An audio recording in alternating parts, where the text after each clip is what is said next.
We are getting back into the swing of things over on the Redraft channel. Do us a massive favor. Drop a like on this video. We are giving you our top 30 or so running back rankings and tiers for the 2023 fantasy football season. This will be PPR rankings. Drop that like. Go ahead and comment down below before we start. Who's the most disrespected running back in fantasy football right now? I want to know, leading up to the season, who do you think is just not getting the respect that they deserve? And if you guys want our rankings leading up to the season, myself, Badake, for Superflex, one quarterback, best ball, whatever sort of redraft that you play, go to flockfantasy.com/land. Use our code LAND for 30% off your membership. 5 tiers, Badake, and about 30 or so running backs. And I just think it should be said, because we said this on the first video we released this offseason last week. We did the wide receivers. This is going to change. 100%. Absolutely, this is going to change. It's the first rendition, the first drop of rankings. New information will come out. It's only May, so absolutely these rankings will change drastically as we lead up into redraft season. But this is where we currently stand. And I would say there's a lot of room for negotiation. There's a lot of room for open ideas. Absolutely. We are all kind of gathering information on redraft and trying to switch from dynasty to kind of get in that mindset. So let's go tier by tier. Yep. And let's start with tier 5. So in tier 5, the last player I have is Khalil Herbert. I'm not sure if you would have him ranked or not, but no, I don't. He is my running back 30 in redraft this year. And I'm a huge Rashawn Johnson fan. I think Rashawn Johnson absolutely could take the job by the end of the season. But I don't think that there's a scenario in which Herbert is just going away. I mean, he was one of the most efficient running backs in all of fantasy football last year per touch. He was very good. So I think Herbert's going to open the season as the starter. Now, of course, I have hopes for Rashawn Johnson long term, but at running back 30, I think he should be on this tier 5. Do you have him in this top 5 tiers? I don't have him in this top 5 tier. He is somebody I can definitely see the pathway. Once again, room for things to change as we get closer and closer to the season. But I think it's going to be an immediate maybe rotation all around, however that looks like, whether that is with Roscoe or Deontay Foreman or Khalil Herbert. So I think that's going to be all very interesting. But he's not in my top 30.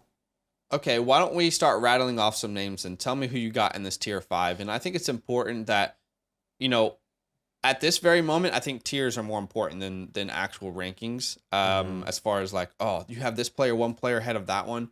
I think it's really like tiers are more important when we're looking at drafting and projecting these guys this year. So who else do you have in this tier 5 then? Yeah, I also have Isaiah Pacheco. Yeah, perfect. Same. You know, Pacheco, not a running back that's going to win you weeks, but he's going to give you like that 8 to 10 point threshold almost every week in that offense. Especially with him not bringing in anyone, which is a bit of a pretty big surprise. Yeah. I also have Rachaad White in this tier. Okay, yeah. I've got Rachaad White in this tier. He's at the very beginning of it. Yeah, but I also have him there. Another team that didn't draft another running back. You know, we expect him to carry the workload. This offensive line is pretty bad. This offense is pretty bad. You know, you expect him to get a lot of work in the air, but I don't expect him to be on the field often either. So he can definitely skyrocket. I'm saying, when I say I don't expect them to be in the offense, I mean like this offense like being really bad. A lot of 3 and outs. Not a lot of playing time. But you think Rachaad will be the clear snap percentage leader though, right? Oh, 100%. I just mean that this offense is not good at all, in my opinion. Sure. And the playing time on field probably won't be high for Rachaad White. Who else we got in here? Tier 5. Then? I also have Aaron Jones. Oh, okay. Sure. Okay, I have him a tier higher. Okay. And we will talk about Aaron Jones for sure. So you have him in this tier 5. Why don't we leave him as a last conversation? Tell me who else you've got in this tier 5. Sure. I also have David Montgomery. Yep. I've got Monty tier. there. Yeah. You know, on Monty, it looked like it was wheels up for Monty before the draft. Then the Lions went and drafted Jahmyr Gibbs with the 12th overall pick. But it's hard to see Monty not getting like 7 touchdowns or so if he stays healthy in that offense with the way that they used Jamal Williams last year. And he's a better version of Jamal Williams. It's a great offensive line. I think Gibbs will be clearly the better fantasy back, and these are PPR rankings. But yeah, I think Monty is going to be like a flex, I would say, like a good flex option. Yeah, that's fair. Okay, and Anyone then else? one of the last people I have in this tier is James Cook, which I'm pretty sure you may not have him. No, I have him right ahead of Pacheco. Oh, okay. Well, that's good. Well, that's once again another guy I really like. I bought a video on him and his workload and the expectations there with Damian Harris and what I'm kind of thinking over on our Dynasty channel, not on our redraft channel. So keep that in mind. But I like the workload that he's going to be stepping into with James Cook here coming into 2023. I definitely still have my hesitations. But the more I'm researching James Cook, he didn't get a lot of opportunity, but he was really efficient with the touches that he did get. If you look at expected yards per attempt, James Cook was, if you look at like minimum 50 rushing attempts, James Cook was up there almost. I think he was number 1 in yards over expected per attempt, which, a lot of people don't like that metric. I think there's a lot of new analytics, and it's one that I've grown to like. So I'm open to James Cook. But at the same time, I'm not so sure that James Cook is going to be more valuable than Herbert. Like, will James Cook get any sort of touchdowns on the ground? That's probably Damian Harris. Yeah. So that's why it's tough to put him too high, but I would agree here in tier 5. So that's all you have? I have a couple more players. Yeah, that's all I have here. Okay, so the other players that I would have in this tier would be DeAndre Swift. Okay. I am not someone who believes that it's just going to be Swift's backfield. And maybe if people out there are, and we will find clarity on this throughout the offseason. Yep. But DeAndre Swift, I know this because I did a video on our Dynasty channel. It's actually out today, that video on our Dynasty channel, where I was talking about Rashad Penny. And I know a lot of people don't like Penny. There's a vast injury history, but I think Penny could be really involved in Philadelphia. And if you look at this team offensively, right? Come with me for a second. No one ran the ball more than the Eagles last year. Not a single team. And no one threw the ball to running backs less than the Philadelphia Eagles. That does not bode well for a player like DeAndre Swift, who, by the way, in his entire career since 2020, he's only had 2 games over 15 rushing attempts. So, and we don't know if he's going to stay healthy. Since 2020, he's actually only started about 33% of the games for the Lions. So I have my reservations around Swift. That's why I have him here in this tier 5. If he can stay healthy throughout the entire season, and Penny is not involved, then maybe I am a little bit too low on him. The other player I have here is Cam Akers. I like Cam Akers. I prefer Rachaad White. And then I also have Javonte Williams at this very moment because I have him right there with James Cook. And I'll just explain quickly the reason I have Javonte here. I don't know if you have him higher. I'm not sure where you stand. But Javonte Williams and Breece Hall, their injuries were not the same. Breece Hall's was a very clean cut to the ACL, very simple and easy to understand how to recover from. Javonte Williams, it wasn't just the ACL. I believe it was also the MCL, and I think he had some hamstring tears. I'm not sure. Like it was complicated, similar to J.K. Dobbins. And I know we're hearing reports that Javonte is going to be ready by camp. But hey, guess who else was Dobbins was ready by camp. But he wasn't actually doing the drills that everyone else was. He was off to the side, still recovering. So I'm not someone who's so sold that Javonte is going to be ready week 1. Trust me, I want him to be ready week 1. I have so much Javonte in my dynasty leagues, but I'm not so sure he's going to be ready week 1. And he's going to be one of those names like Dobbins where we have to decide where it's worth the risk versus reward. And I would say pretty confidently that last year people got burnt by waiting on Dobbins to recover from a messy 100%. Injury that wasn't just an ACL, similar to Javonte Williams. 100%. And that is probably one of the biggest things I've kind of been advocating this whole offseason. It's like all these guys with ACL tears, as much as we expect them and hope with the reports coming back, usually that doesn't really happen the first year after ACL. And if we're wrong this year, that's fine. And you got a good value on a Breece Hall or Javonte Williams, but completely agree. With these people, I do have your last 3 people. Actually, I actually have Cam Akers up 1 tier. I have DeAndre Swift up 1 tier, and Javonte Williams up 1 tier. Obviously, they're all different conversations, right? And I'm projecting Javonte, hopefully, with all the reports. And normally, I'm advocating not to believe it, but, to give him the benefit of the doubt, I have him in tier 4. Cam Akers, I know, is a whole different conversation. From weeks 13 onwards, he was a top 4 running back, and I know that's probably without Matthew Stafford and Cooper Kupp, but I think that actually helps him in that sense. That kind of hopefully can open up the field, and they didn't really bring too much of a competition outside of obviously Zach Evans there, but that he was picked in the 6th round. And DeAndre Swift, kind of like what you were alluding to, this is a run first team. Whether DeAndre Swift is on the ground or in the air, I think he's going to get worked in here, and I think we can see a separation. And whether that's on the goal line or whether that's on wherever the case may be, I think DeAndre Swift kind of feels really comfortable for me right now in this tier 4. Once again, open to move him. All these guys later on in the season as the season comes, but that's how my tiers are ranked, are working right now for me. Okay, so we can meet in the middle. Can we both agree that Javonte, maybe we should be a little more we can hesitant on Javonte? We can definitely put him down. I completely agree. That's a name where if we're actually seeing him full go, he'll be probably in tier 3, right? Yeah, 100%. If we actually see him full go. 100%. Between these 3, I'm going to advocate for Aaron Jones. And I'll just quickly say, because you said you had Aaron Jones in tier 5. Mm-hmm. I understand Jordan Love is taking over this team and it's not Aaron Rodgers. But that would lead me to believe that they might rely on the run game just as they did last year because it's a young quarterback that they want to succeed. Mm-hmm. Typically, these young quarterbacks, there's a lot of rushing attempts in their first couple of years as starters because they want to establish the run. That just opens up and makes the young quarterback's life much easier. Last year, Aaron Jones was the RB9 in PPR formats. If you look at weeks 10 to 18, he was still a top 10 running back. And the reason I say weeks 10 to 18 is typically you see teams maybe change strategies mid-year or get other players involved. Still from weeks 10 to 18 in points per game, he was a top 10 running back, and he was 13th in targets per game. And as much as I loved A.J. Dillon last offseason, if Aaron Jones is healthy, he's the guy there. So I think you're going to see volume. You're going to see work in the air. And I would like to advocate for Aaron Jones to be up here in tier 4. And the reason I say that is because he's at the top of my tier 4 list. I have him all the way at the top.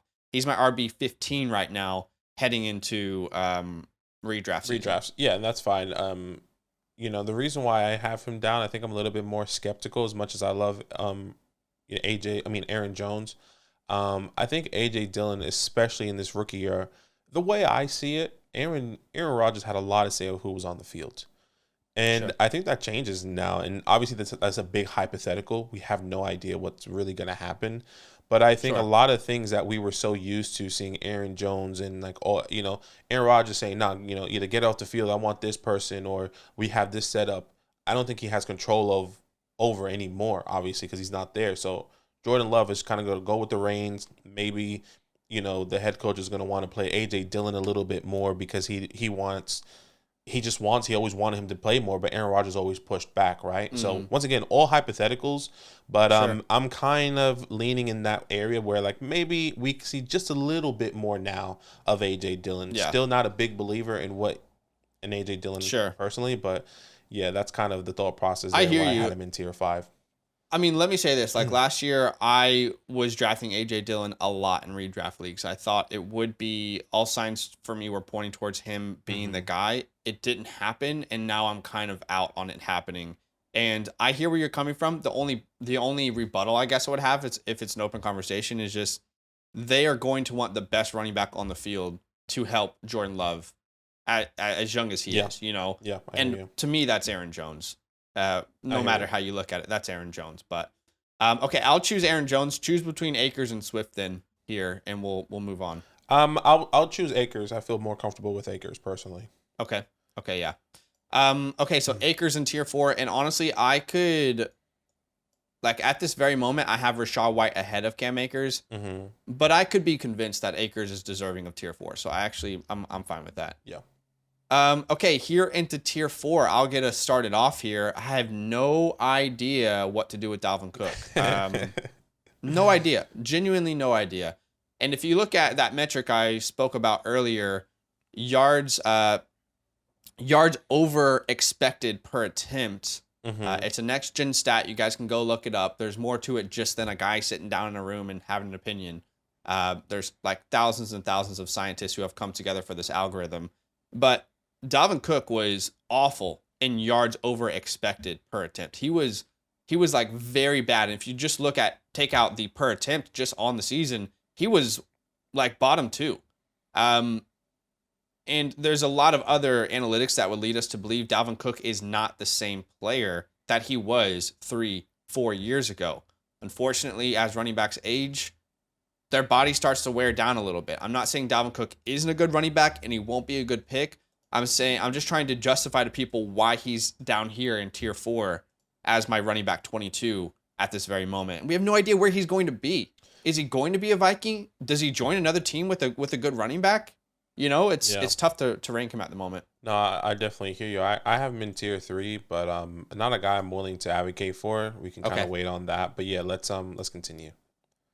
Okay, who else do you have in this tier 4 then? I also have Miles Sanders in this tier.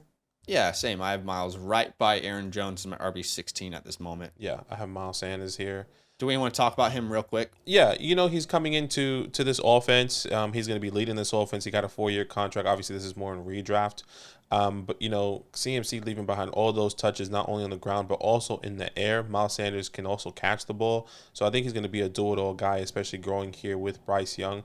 So I definitely expect him to get a workload. He may not be a home run hit the first year, but I think as he grows with this offense, maybe coming to his second year with the Carolina Panthers, we might even see him as a top 15 potential running back in a redraft perspective at the end of this year. So I like Miles Sanders for sure. I currently have Sanders as my RB16, so I'm all aboard there. He's the second player behind Aaron Jones in this tier for me.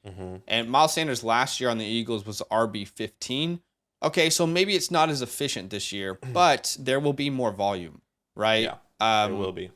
The Panthers are going to give Sanders the workload after giving him this big contract. And similar to Aaron Jones, a young quarterback and Bryce Young stepping in, different quarterbacks, but you get it, like young first year starting. Yeah. They're going to rely on the run a lot. And Miles Sanders was pretty damn efficient last year. So I think he could be even more involved in the air. Because again, the Eagles last year, there's not a team in the NFL that threw the ball less to running backs. Sanders only had 26 targets. That's like really, really bad on the year. I mean, he played all 17 games, only 26 targets. That is not many targets per game. Agreed. I think the attempts are going to go up, and I think the targets are going to go up. I think Sanders is a really, really safe play here in tier 4. Who else do you have? I also have Alvin Kamara. I'm not sure where you have him ranked, but another guy open for interpretation. Look, the biggest thing is when he's going to get suspended, right? It's either when or if. Right now, I could be wrong. I feel like nothing has sprung up that he's going to get suspended. If he doesn't get suspended, obviously he goes hard. But if he does with the 6-game suspension, I think he will be in this tier 4 for me because I think he takes over this backfield when he does come back. I don't think he's going to not have touches or opportunity with Jamal Williams and Kendre Miller. So I think Alvin is deserving in this tier 4. He's more at the end of this tier 4 for me, but that's where I have him right now. Okay, this might be our biggest point of difference with Alvin Kamara. At this very moment, and this might be an overreaction for myself, Alvin Kamara is my RB42. And let me explain.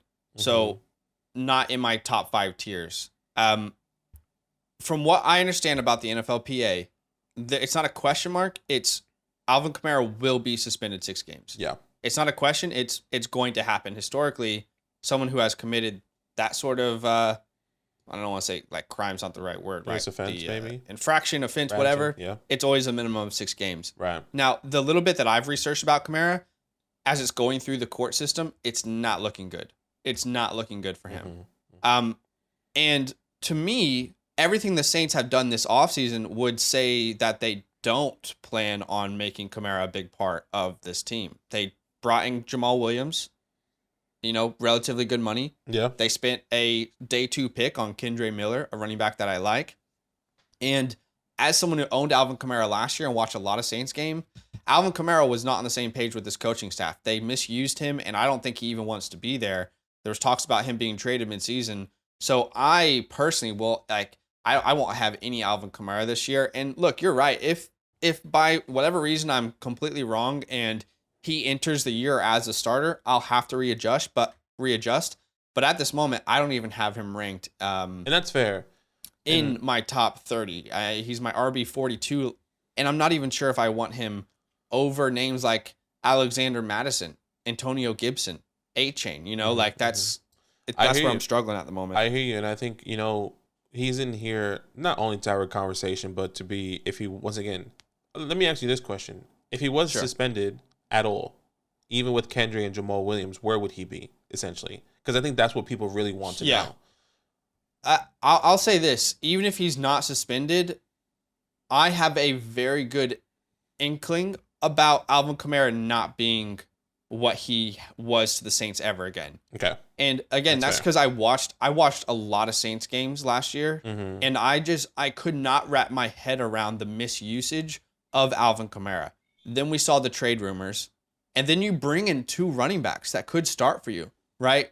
So even if there's no suspension, I'll probably put him in tier 5. Let's say that. Okay. He would probably be right around the James Cooks, Isaiah Pacheco's, but I'm personally, maybe I'm overreacting, but I'm just very, very worried about Alvin Kamara. And that's fair. I think that's what a lot of people want to know. They want to hear that opinion. They want to hear where you would have him if he wasn't suspended. But yeah, that makes sense. But once again, not a guy I'm really trying to advocate for. Just wanted to bring the conversation. But he is in this tier 4 at the moment. I'm happy to leave him there, and let's just see what the people say. So who else do you have in this tier 4 then? I also have Joe Mixon. I have Joe Mixon here. I've got Joe Mixon here. Yeah, look, coming into this year, I think he'll pick it back up, right? But I think there's also a kind of worry of if he even going to be on this team at the end of this, at the beginning of this season, because he still can get cut.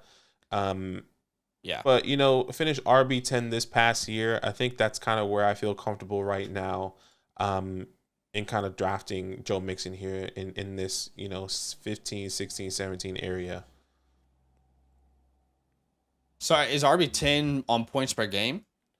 Because he did mix. He finished as quite some time, didn't he? He did finish as RB10. Oh wow, he still finished RB10. Okay. Yeah, he did finish RB10. He got so many targets last year. Yeah, didn't and he? points per game he was 16, so he wasn't terrible. I think he was like a top. Yeah. I think he was still like top 10 in points per game as well. So he did have a crazy game. Didn't he have like a 45 plus game at one point, or 50? It was like something ridiculous.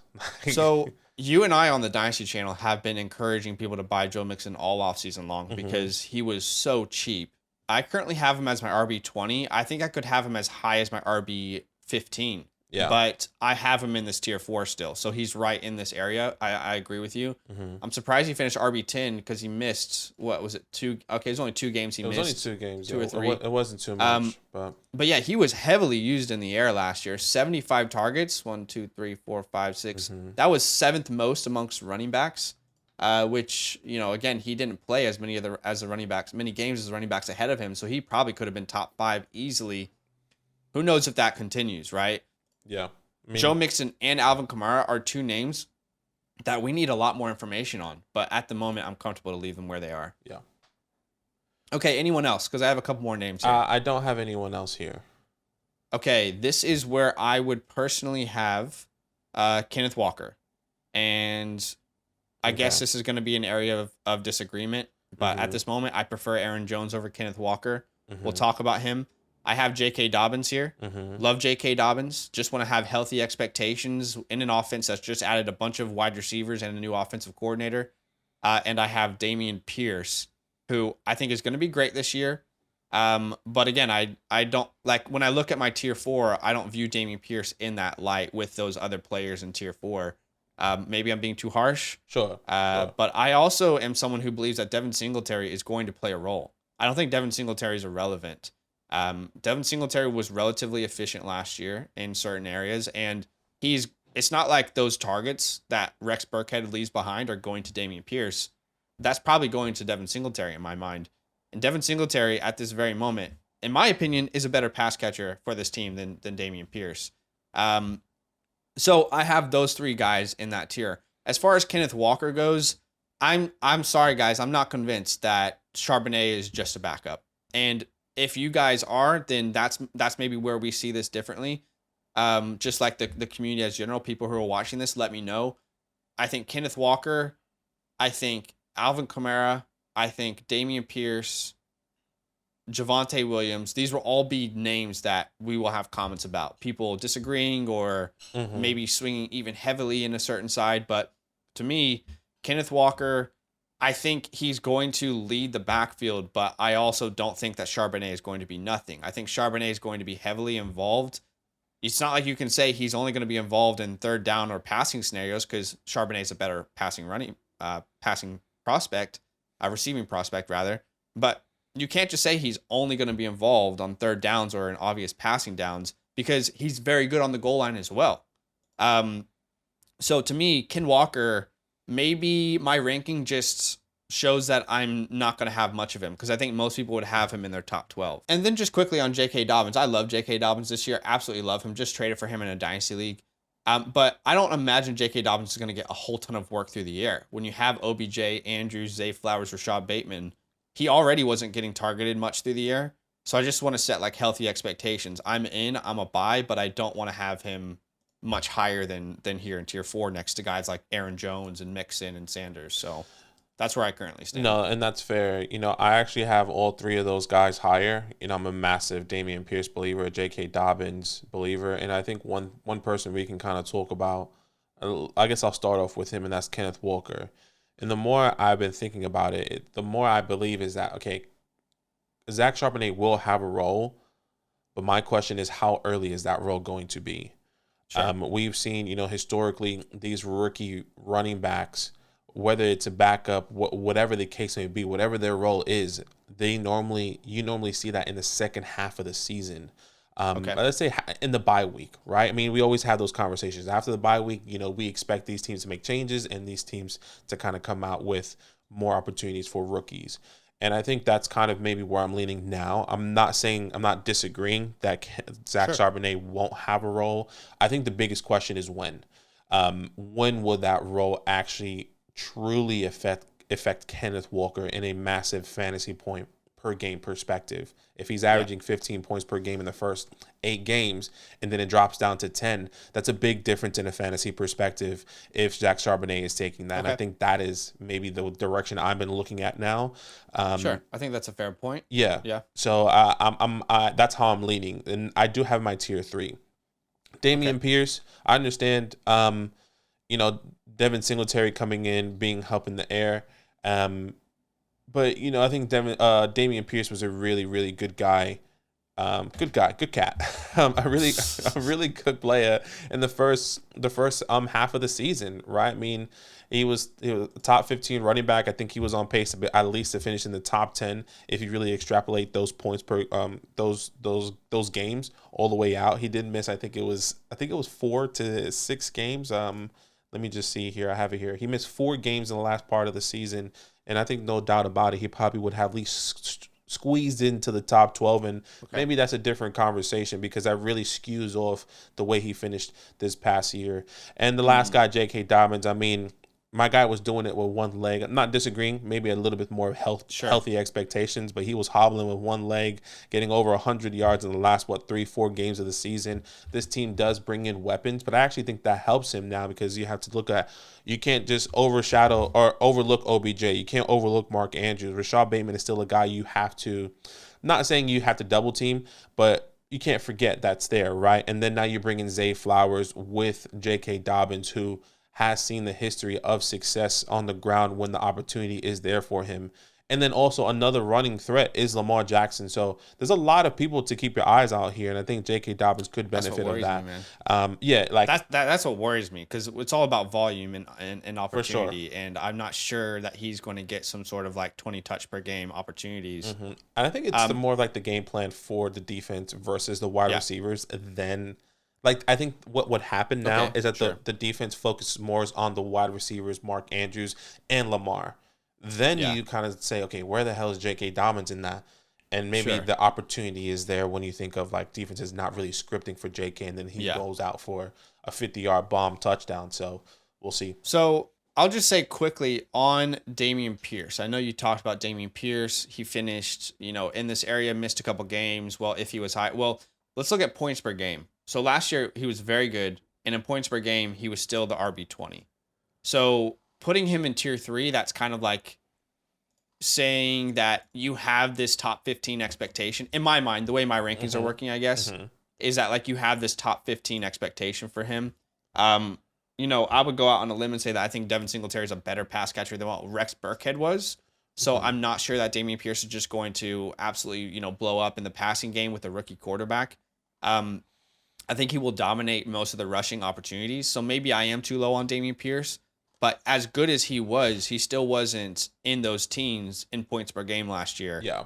He was much more like a low RB2 than he was a high RB2 or RB1. And maybe I'm not projecting well on Dameon Pierce. And it's not, I would just say it's not necessarily like you're projecting. I think like we all have to remember that was his rookie season with an opportunity that no one kind of was really expecting on a really bad offense, right? Like really bad offense, but sorry to interrupt. The volume was ridiculous for Dameon Pierce. We're not going to probably see 30 attempt games anymore for Dameon, sorry, keep going. No, I would agree. I'm not expecting to see this offense, for Dameon Pierce to get, 25 plus touches, right? I think that's a bit unrealistic. I think there was a time where he, like you said, he got like almost a 30 touch game. I feel more comfortable around the 15 to 18 touch per game, and then him getting the goal line offense. And I think not right. You think of these young quarterbacks and them stepping in. It may not be right now where CJ Stroud is going to come in and take demand of this offense, and it takes a massive leap compared to Davis Mills. But I think the overall arching look at this team is that they get better on defense. They have offensive weapons, maybe not ones that we have truly loved in coming in from the NFL draft. But CJ Stroud is going to be commanding and hopefully taking at least one small leap to bring this team a little bit more opportunity on the field, right? Like playing time on the field, more goal line opportunities, more red zone opportunities. And I think that's exactly what you hope and expect when you think of somebody like a Dameon Pierce in the overarching team form. So that's how I like him. I guess it just depends on where people are going to draft him, if I have any of Dameon Pierce this year. But I've already moved up Kenneth. I've met you there. So I guess just choose one between Dameon Pierce and J.K. Dobbins, and that you would like to move into tier 3. I would move J.K. actually. Okay. I feel more comfortable with Jake. I actually feel more comfortable with Dameon Pierce over Kenneth Walker, and I rather advocate for Dameon and have Kenneth down. But I mean, once again, that's fine. Yeah, they're all mine. Dude, whatever you want to do. I just want to meet you in the middle there. Yeah. I feel better. I feel like J.K. Dobbins and Dameon Pierce, I don't imagine either of these running backs are going to get 60 targets or something on a year this year. I think both of them, most of their work will come on the ground. And when I think about these two offenses, I think J.K.'s in the better offense. So I would probably lean J.K. Dobbins over Pierce, but just trying to kind of meet you in the middle. I know it's early rankings. Yeah. And the reason I am struggling to put Dobbins and Pierce in this tier 3 is because of what it looks like for me. Sure. So for example, I've got Jahmyr Gibbs here. I think in a PPR league, yes, he's a rookie, but I think he'll have a role from day one, and he's probably going to get a ton of receptions year one. I would not be surprised that would be an important role for them, especially with Jameson Williams out. We've already heard about them putting Jahmyr Gibbs all over the field, playing him in the slot. He's going to be used as a weapon, a la Eckler, a la CMC. Now, he's not going to be as valuable as those guys from day one. But to me, Gibbs is kind of how I view Breece Hall last year from a fantasy value, right? Everyone was telling me, you're too high on Breece Hall. You're too high on Breece Hall. I was like, okay, give it a week or two, and then you're going to want to start him. And then you're not getting him off my hands. Yeah. The other players that I have in tier 3, I would have Nick Chubb here. Okay. I would have Ramondre Stevenson here. He's my RB11. I would have Travis Etienne here. He's my RB10. And I'm kind of on the edge with Derek, and maybe I'm too low on him, but he would be right there at the beginning of this tier as my RB9. But yeah, I think there's a lot of things that we need to learn about before the season. But again, just with Dobbins and Pierce, maybe I'm too low on them, but I'm definitely taking Chubb over them. Even though there's not much in the air, you could say the same for those two guys. I'm definitely going to go with Ramondre with the amount of receptions that he gets, ETN, how great he looked last year, and Derek. So that's just where I stand. Again, I always use my ranking, my tiers as what I draft these players in the same area. So no, I definitely hear you.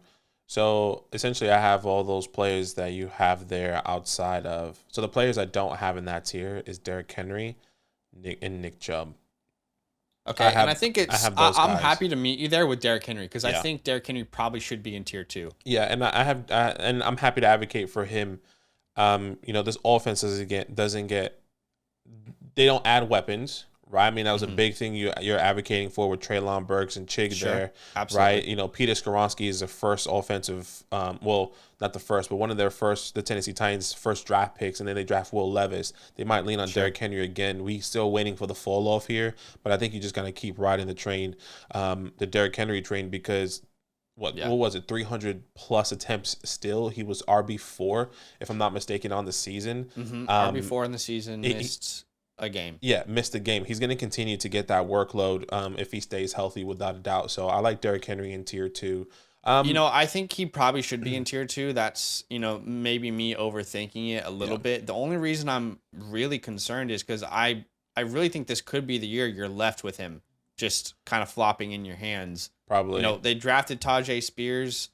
What happens if they go to Will Levis? And, in the past, there's been like this hope that, this team can still be built around Derrick Henry. Well, we're about 2 seasons out from that being any sort of belief from anyone. You know what I mean? Yeah, 100%. Like, I'm just not sure that really Henry is just going to be the only focal point. But again, I could be overthinking it. So I'll agree with you on Nick Chubb. I think you said you had Travis Etienne there. Yeah, so that's it. So Nick Chubb, let me talk about Nick Chubb because that's the difference for me, because I do have Nick Chubb in one tier.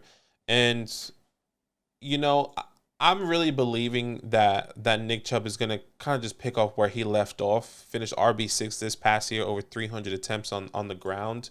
Okay. I think the biggest question now is that, Deshaun Watson, this offense says he wants it to change. He wants the passing game to be more relevant in this offense, and that might affect Nick Chubb, but I don't think that affects him to the point where he drops tiers for me. He drops players within that tier, right? And I think that's exactly what happened in my tier rankings here. So I think he's deserving of tier 2, but happy to advocate for Derrick Henry over Nick Chubb. So I totally hear you on Chubb. I do have my own concerns on Nick Chubb because he was really, really good, but most of that came when, Watson wasn't the starting quarterback. Nick Chubb with Watson, he was the RB15. And again, like through the air, I don't doubt that they want to, change this to a pass-heavy offense with Deshaun Watson. Yeah. But I'm not sure that suits Nick Chubb's strengths in fantasy. Absolutely not. His strengths are just consistently getting you like 20 opportunities a game and hopefully finding the end zone. He's not really that guy who's going to get you a bunch of receptions. So I'll meet you with Derrick Henry. We'll meet in the middle there. But I'm still going to take Stevenson and Etienne over Chubb at this point. Yeah, I can definitely see the argument for sure. Okay, so here in tier 2, there's a little bit of projecting. Breece Hall, I currently have in tier 2. I'll just quickly say, if he's not actually ready by week 1, he should probably be at least in tier 3, maybe lower. Yeah, depending on what that report is. Is he going to miss 2 or 3 weeks? Is he going to miss? Yeah. Is he going to be ramped up every single week? In a production perspective, I think that's going to be very difficult. What I don't have. Well, I think this is where it gets a little bit tricky, depending on how you structured your tier. I think if Breece Hall is healthy, he's a tier 1 running back. I agree. It all depends on how you structure your tiers. So I agree. Let's continue, then we can kind of move around and see. Yeah, and I'll say this: like when Breece Hall was healthy last year before the injury, there was only like one other running back that you wanted in fantasy football. So I'm 100% on board with that. I just don't know, like you said, when he's going to be fully involved, if he will be ready week 1. And when you're drafting these sort of running backs at the top, you really don't want to leave any room for error. So he's a really tough 100%. one to wrap your head around at the moment. Definitely. Okay, the other players that I have here, I'm very, very high on Tony Pollard this year. I have Tony Pollard here right by Breece Hall. Tony Pollard is my RB7. I could see him getting all the way up to my RB6 or my RB5. But, I mean, second half of the season last year, Tony Pollard was just ridiculously good. Finishes this year, let me double check what he finishes this year. Finished this year as the RB8. Yeah. No Zeke. Zeke is moving on. They brought in Ronald Jones. Don't sleep on Deuce, man. Tony Pollard was so efficient. A better yards per attempt than even Nick Chubb. Like, he was very, very good last year. Not only involved in the ground, but also in the air. We could be seeing some sort of like Austin Eckler version of Tony Pollard this year with no Zeke to compete with. Maybe they still bring Zeke in. Maybe we have to adjust slightly, but I still think he should be a top 10 running back in redraft formats. I also have Saquon Barkley here. Okay. You know, I think Saquon is a tough one to rank because as someone who owned Saquon, I felt a little bit disappointed with the back half of the season last year because it was really only volume. There wasn't a ton of like ridiculous type of games that won you weeks. In fact, I feel like I won in spite of Saquon in some leagues to end the season. I've got Jonathan Taylor here. I've got Josh Jacobs here. And I've got Bijan Robinson. And then I'll just say how I have the top. I've got Christian McCaffrey as my RB1 and Austin Eckler as my RB2. Again, in a PPR format, this is how I have it currently ranked. But Bijan Robinson, there's a lot of projecting there. You spent the 8th overall pick on Bijan, and you're entering a team that has the like second or third most rushing attempts per game last year, and you were very successful with Arthur Smith, the same guy who made Derrick Henry, you know, an absolute superstar. Yeah. I know Tyler Algier is there, but if you genuinely think Tyler Algier is a problem for Bijan Robinson, after this team spent a top 10 pick on a running back in today's NFL, I'm not sure what to say. Like, I'm not sure what to say. Bijan Robinson is going to be the guy in Atlanta. As far as Josh Jacobs go, coming off an incredible year, rushing title. I mean, they add Jimmy G. Who is taking opportunities away from Jacobs there? I think he's going to be an absolute volume monster again this year. Yeah. And then Jonathan Taylor, I think, has a bounce back with Anthony Richardson. I think, you know, similar to what we've seen with, let's say, Justin Fields in the running backs in Chicago, but you have one running back here and Jonathan Taylor instead of a split backfield.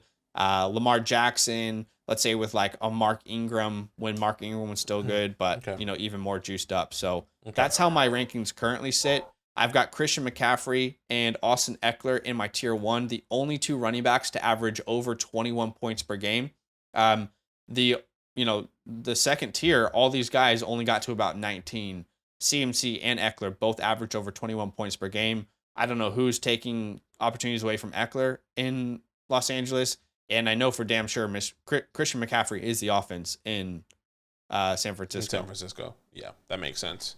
Okay, so once again, a little bit different how we structure tiers, which is fine. But yeah, it kind of goes the exact same way you have. So I have CMC, Austin Eckler, but what I do have is Jonathan Taylor, Saquon Barkley, and then Breece Hall all in the tier 1. The reason why I have that there is because I don't think they're miles apart when you really think of it in a drafting perspective. Should have Breece up here. Sorry, and we kind of touched on Breece earlier. If he does get the workload day 1, he's full go. Expect him to get 15 touches on the ground, whatever the case may be. I think once again a conversation can be had, but that's essentially it. You know, I'm happy to keep it either way, whichever way. Once again, they're not miles apart, probably like 3-4 picks in between. But maybe that's the point of the whole how you guys want to build your tiers. But that's about it. And then I have Bijan, JJ, Tony Pollard, and then Derrick Henry in tier 2. Which I feel comfortable with. One guy we haven't spoken about, which I'm surprised. I don't know if maybe this is an oversight, but I have Najee Harris. I don't know. Yeah, I've got Najee Harris in my tier 3. I'm surprised we didn't discuss him. I have him right ahead of Nick Chubb. I have him at the end of tier 2 because I'm a big believer of taking this next step with Najee, not only on the ground but I think he picks up in the air as well. I know a lot of people he was a massive regression candidate because of the workload. Kenny Pickett takes a big step this year. He was one. I think he's probably going to be one of my biggest breakouts coming into the 2023 season. They draft for this offensive line, so okay. I feel really confident drafting Nick Chubb in my tier 2, but not a guy I'm happy to advocate for. I mean, sure, we're running out of time, but I mean, yeah. Just quickly, this is how Badake would have his rankings. For Najee, I think Jalen Warren's going to play a part. I'm a big Najee guy this offseason in Dynasty. I've been telling people he's a good buy based off his price, but I still again. The way my tiers operate is would I draft these players by each other and not feel like any sort of pain about missing out? Like I would definitely draft. So this is how you have it. Let me say how I have it finished. Yeah. I would definitely draft Ramondre and Etienne over Najee Harris. For sure, I would do that. And then when I look at McCaffrey and Eckler, to me, they need to be in a tier of their own. With all respect to JT, Saquon, and Breece, we don't even know if Breece is going to be healthy. And that's, to me, is saying that we're going to draft Breece Hall in the first round. If I don't know if he's going to be starting for the first 3 or 4 weeks, I cannot take him in the first round. I know that will change. I hear where you're coming from. But I feel like Jonathan Taylor, Saquon, I don't see them more valuable than Josh Jacobs, than Tony Pollard, than Derrick Henry. I don't see them in this tier above. So for me, I would, like we mentioned before, I would have it in some sort of direction like this. But you guys have seen how both of our tiers are broken down. A lot of room for, change, differences of opinion. There will be changes. Comment down below what you think, who you think should be higher, who you think should be lower. And thanks for watching. Appreciate you guys. Drop a like, subscribe if you like fantasy football, and we'll see you in the next video. All love. Now that those idiots are done talking, who needs some rankings? Hell yeah, I need some rankings. Then use promo code LAND, LAND, for 30% off any membership at flockfantasy.com. Oh, it's so easy. Even your grandma could scan that QR code right there.